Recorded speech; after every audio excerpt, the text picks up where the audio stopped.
Gempa berkekuatan 5,8 SR mengguncang daerah istimewa Yogyakarta dan sekitarnya pada Senin, tanggal 26 Agustus tahun 2024 pukul 19.57/42 WIB. Berdasarkan data dari Badan Meteorologi, Klimatologi, dan Geofisika, BMKG, pusat gempa berada di 95 km barat daya Gunung Kidul, DIY, dengan kedalaman 30 km. Kepala Pelaksana Badan Penanggulangan Bencana Daerah, BPBD, DIY, Der. Noviar Rahmat MC, melaporkan bahwa gempa ini mengakibatkan kerusakan di beberapa wilayah.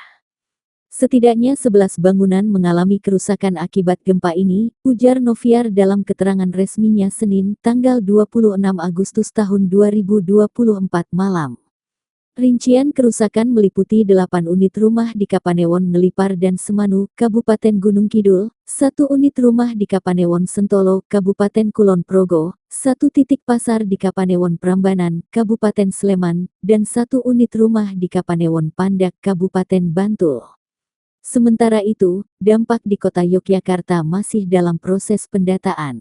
Gempa dirasakan di berbagai wilayah DIY dengan intensitas 3 hingga 4 skala MMI, Modified Mercalli Intensity.